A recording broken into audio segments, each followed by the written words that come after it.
We've seen the orcs procuring more weapons from an unknown supplier. They simply wouldn't be this powerful without some external help. And who do you suspect this elusive group is? Any hard leads rather than theory? Forgive me, but it's simple logic which dictates that such a ragtag militia of orcs can't resupply and arm themselves this fast without help. Every time they sustain massive losses, they seemingly come back with a force sporting even more numbers than before. Those damn orcs. Beg my pardon. I shouldn't air my grievances for all to hear. Well, keep to your investigation. And whatever details you find, make sure to voice them with Horrorstand, as I have my own matters to deal with currently. I will, and thank you for hearing me. I'll have my leave and return to this case. Hopefully I can find someone else to help as well.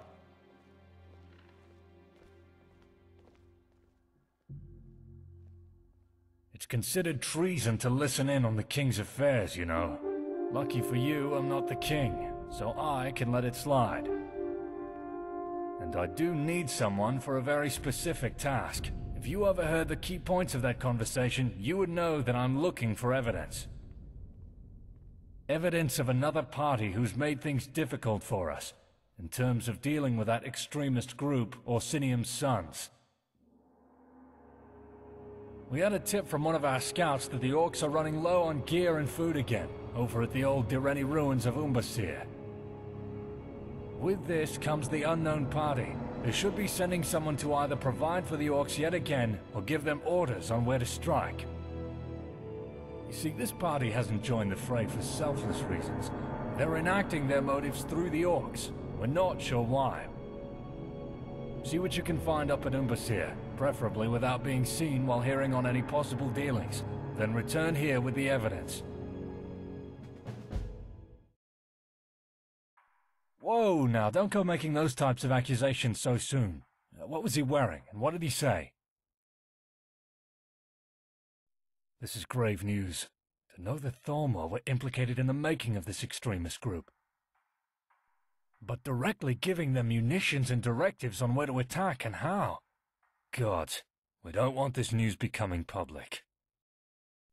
We can't have what happened in Skyrim and its civil war happen in High Rock. There's enough animosity towards the Empire's lack of action here. You must promise me not to tell anyone else of who you saw there. And pray tell, is the agent still alive? You fool, that is not what I asked you to do! I explicitly stated that you should only observe the interaction and not intervene! But you're not to blame. The orcs have keen senses and probably sniffed you out before you even laid eyes on them.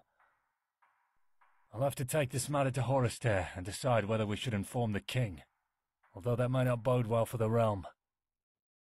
Keep silent about this ordeal, or your words can spell a reckoning for High Rock. Hopefully some septums will make you commit to that silence. Forgive my earlier outburst, though. You have helped in my case, and I am grateful for it. Good. The Thalmor like to keep tabs on all their doings, and a dead agent would complicate things beyond measure. I will speak in private to Horrorstand and decide whether it's wise to inform the king about this news. This case has become very worrisome indeed. I do hope this septum will persuade you to keep quiet on this matter, and if not, the consequences of your gossip will come back to haunt you.